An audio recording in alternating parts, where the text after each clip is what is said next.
The New York Mets get back to their winning ways with a 2-0 victory over the Washington Nationals. I'm going to go over my recent trip to Citi Field, where I watched the Mets beat the Philadelphia Phillies on Wednesday. That was a great trip. I really enjoyed it. A lot of fun had, and we're also going to talk about the Mets' recent transactions, which involve the returns of starting players Jeff McNeil and Francisco Alvarez. Francisco Alvarez played a big part in tonight's win, and also going to talk about the recent signing of Mr. Brooks Raley. A lot more to talk about. Let's get into it. Roll the music.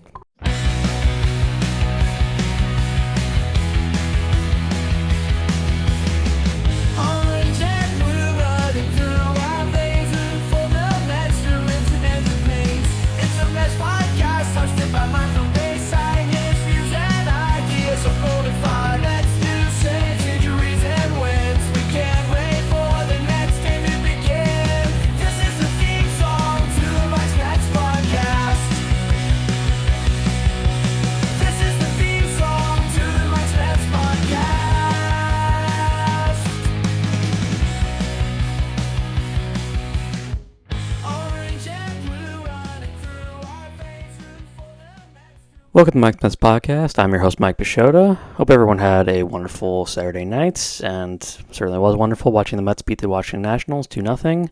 Not a lot happened offensively for both teams, but Mets pitching was enough to get them over the hill in this game after a tough loss last night to the Nationals, but we got to get past that, and the Mets certainly did with a nice victory today. And it was good to see Francisco Alvarez back. Alvarez contributing hugely in this case, as would Clay Holmes with a great performance, and the Mets bullpen again did their job. First, before we go into any of that, I wanted to talk about my recent trip to Citi Field. And I was checking my records, my ticket records for last year. I attended Citi Field 5 times last year. I had a 3-2 record, which was incredible because I think before that it was like 1 in 9. It was really, really bad. Almost every time I went to Citi Field, it was seeing the Mets lose, which was tough. Never dampened my enthusiasm of going to see the Mets, but it was difficult watching them lose every time. So I had a really good record last year, and we started off this year with a winning record as well. So we're 1-0. So I saw the Mets play the Phillies on Wednesday afternoon. The tickets were courtesy of my job. Big shout out to them for providing me with those tickets, which I greatly enjoyed. So those were tickets I won in a raffle. And I'm pretty sure I was playing against myself because no one wanted to go to this game. This was a Wednesday afternoon game, which required me taking a day off from work, it was... I remember being told, I was like, okay, well, if you can't go to that game, then just let them know so that they can go the next day. I was like, the next day, I had to take another day off. Anyway, I digress. But this was still incredible. I always love going to games when my company gives me tickets, and I had a blast going. They're great seats. I really had a great time, and they gave me 4 tickets. I was like, I'm not gonna be able to find one other person to go. Thankfully, I got one friend who I won't say their name, but we both had a great time. It was a lot of fun.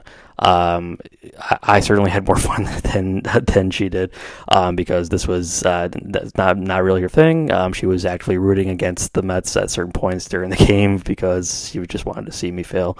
But big shout out to her for coming, because I know she wasn't really what she wanted to do, but they're free tickets, so I was glad that she came with me. So that was a lot of fun, and it was a great game. It was obviously this was a crazy pitchers duel, and funny story, both times I've taken that same friend with me to the Mets to Mets games. They've gotten blown out both times, and so I was like, okay, they might get blown out again. History has a tendency to repeat itself. Did not in this case, though. It was a great pitchers duel, 2-2 going into extra innings. Phillies went ahead late.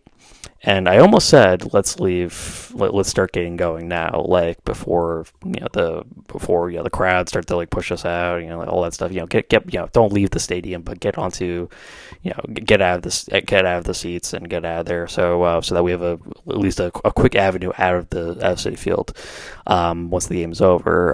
But I ultimately changed my mind. I was like, you know what, we're sticking around. You know, if the Mets, if it looks like it's going bad, then we'll start to leave. But uh, Pete Alonso came through again, the polar bear, huge RBI double to tie that game up 3-3 in the bottom of the 10th, and then Mr. Starling Marte coming through, huge hit.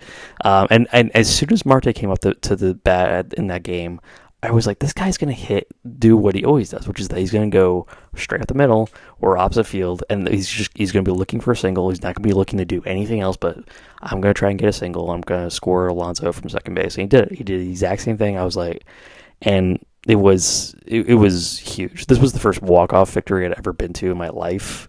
So that was awesome. It was great atmosphere. For a Wednesday afternoon game, I wasn't expecting a lot of people to be there. It was actually a pretty good crowd. And this was, because it was Met Phillies. It was a chance to get a 3-game sweep. I think there might have been like school out also. I think that might have played a part to this as well. But it was a great game, and we had great weather, great food, great drinks. It was a huge game, and it's such a blast. It was a great game. But moving past that, let's go back to tonight's game, which was also a good game. Not quite as dramatic, but this was certainly quite the performance. So as I mentioned before, Clay Holmes got the ball tonight for the visiting Mets. And top of the first, saw Francisco Lindor lead off with a single to center field. Lindor would come up a couple more times. I think it was 3 base hits for Lindor in the game. He was huge. Soto was not. Soto struggled again in this game. And, it's really tough to watch Soto. And I've said this before because I'm like, it's not like Mets fans have collectively kind of gone with this. He'll get it. We're not going to just, throw on the booze automatically. They're really trying to get behind him and get him going. And so it's just in the kind of place where you can tell he's not comfortable in whatever he's doing. And he looked really good in Friday's game, and then Saturday's game just kind of loses it. And it's not like the Nationals are throwing out great pitching against him, but he just doesn't seem to be super comfortable at the plate, and it's tough to see. I really do hope he gets himself going soon. If I was going to diagnose it from an outside perspective, I'd say this guy is just slamming the ball into the ground over and over again. That's why he keeps making out. I swear to God, 80% of his putouts, they're ground balls to second base. I feel like I'm watching Brett Beatty out there sometimes. I'm like, Jesus Christ, like get some lift over here. Help yourself out. And so he's just not there's something wrong with his hand placement. There's something wrong with his swing placement.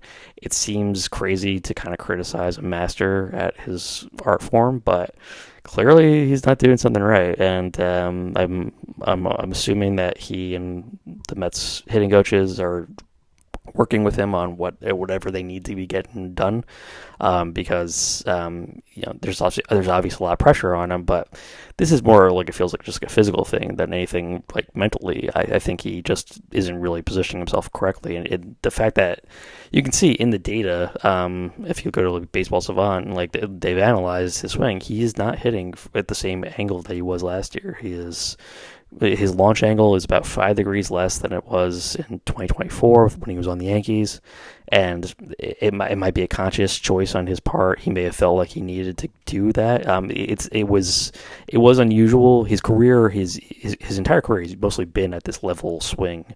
His entire career, which is about like 5 degrees launch angle. Last year was about 10, so it was a pretty dramatic shift that he made, and it resulted in a lot of home runs for him. But I think he has decided to go back to what he was doing before he came to the Yankees, which was obviously very successful for him. But there were some like questionable periods during his career with I think it was his last year with the Nationals, and then it was that year of the Padres. His numbers weren't like incredible.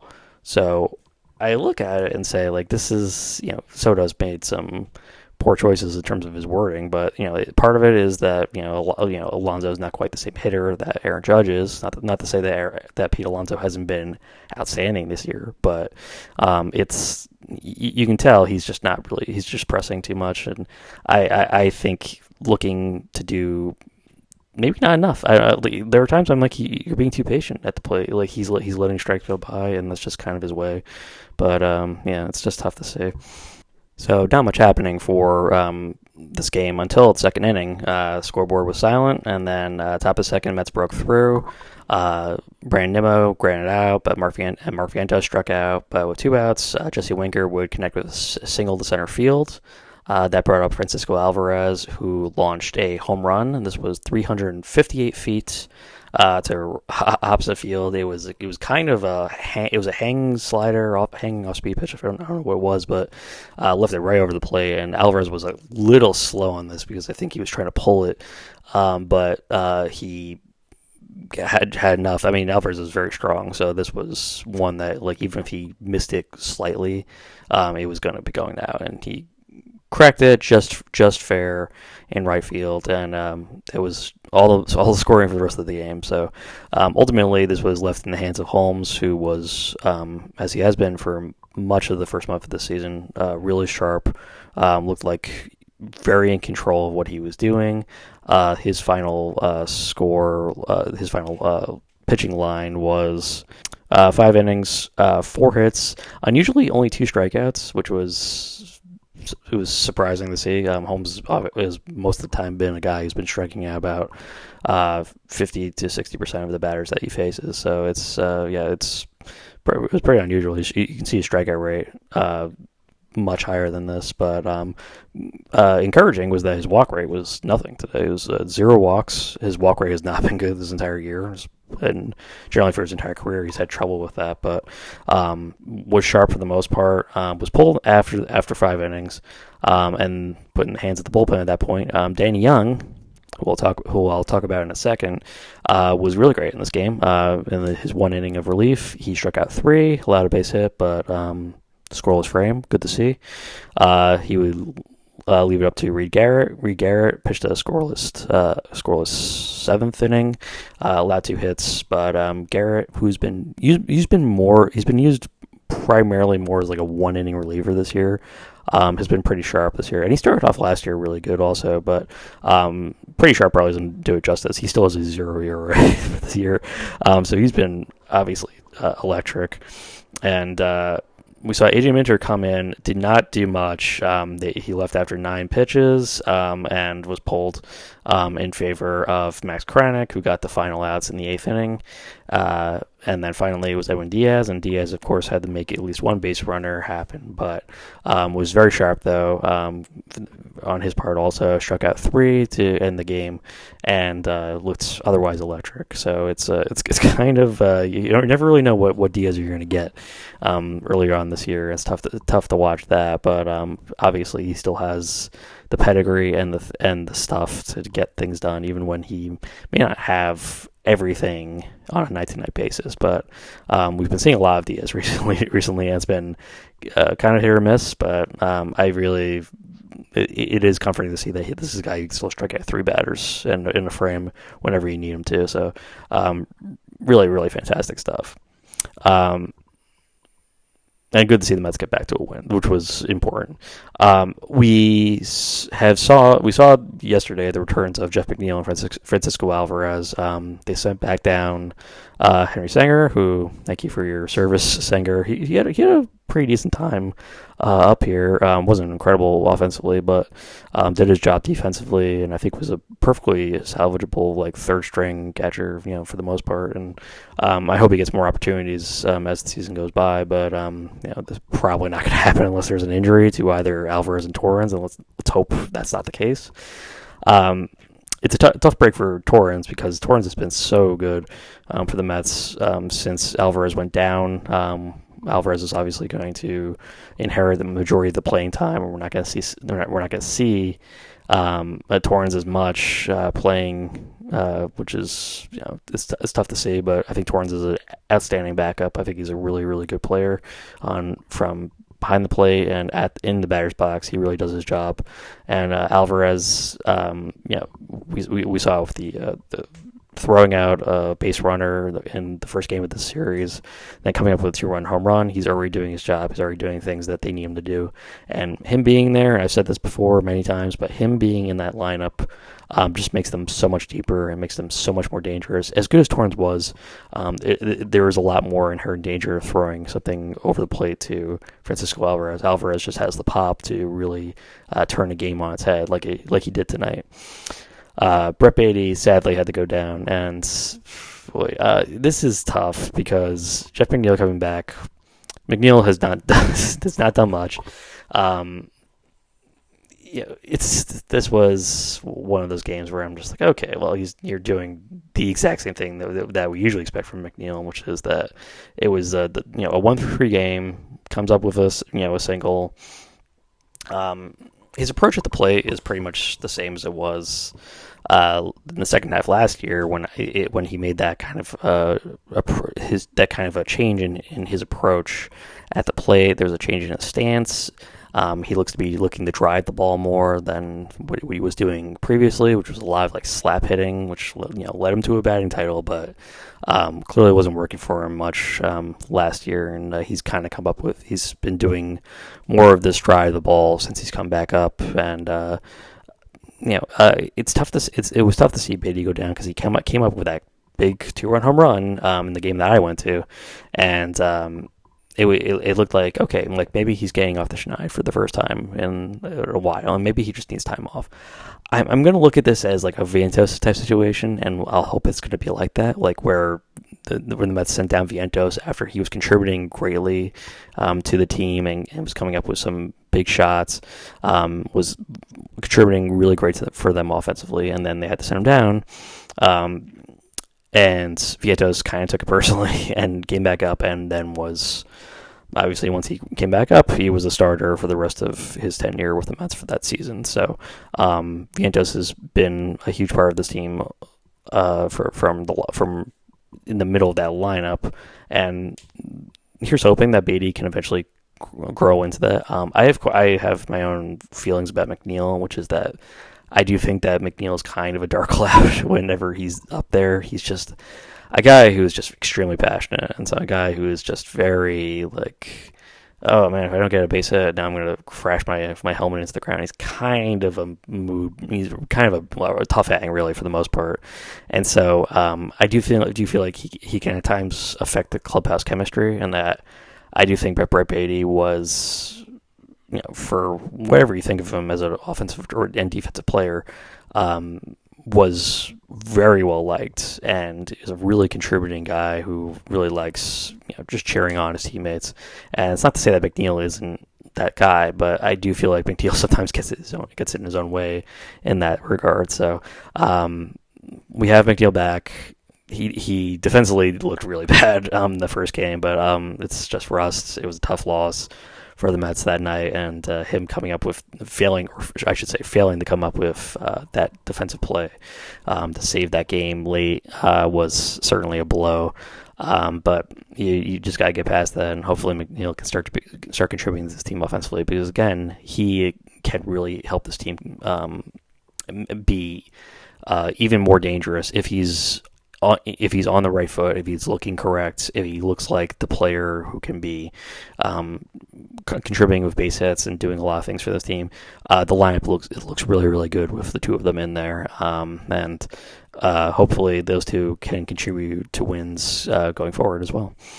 So, important piece of business, the Mets just recently signed Brooks Raley, and this is big because it looked like Raley was going to replace Danny Young, who, great performance tonight notwithstanding, has been pretty up and down, mostly down for his Mets tenure. And I like Young fine, but he's I think Raley probably has more chance to contribute.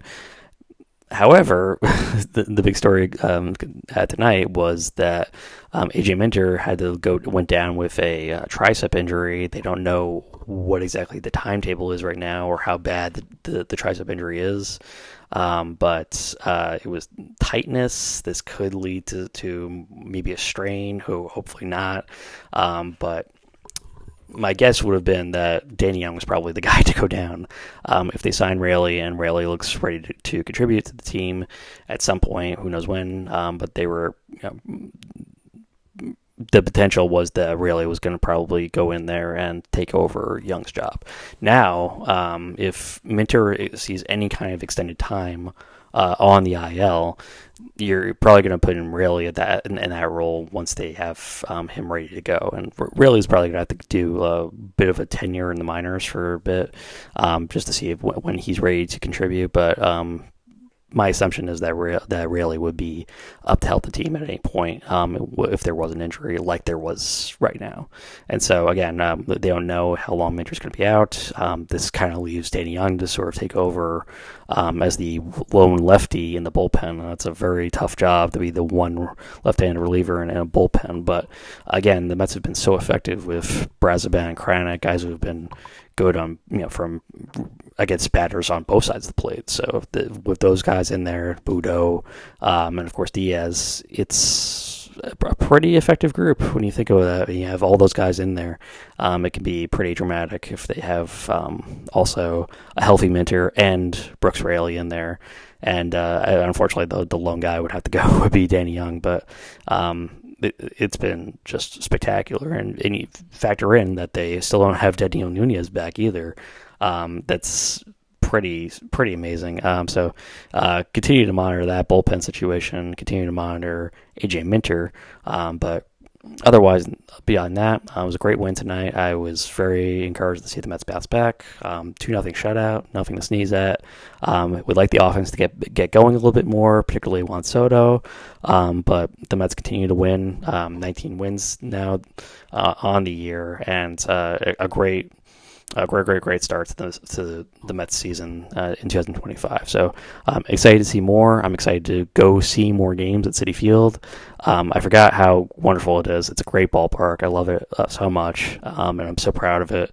And I love to show it off to any friends who come with me who may not be quite as familiar with the place. But I know whenever people go there, they just are taken with the beauty and the just the incredible immersive atmosphere that Citi Field just brings naturally. It's a great place to watch a game and enjoy a day or an evening out, and you can have a lot of fun there, even if you're not a huge baseball fan.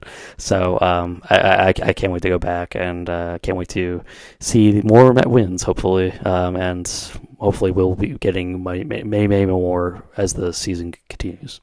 So continue to watch that, and hope everyone has a wonderful night, great weekend, and let's hope for some more wins. Let's go Mets.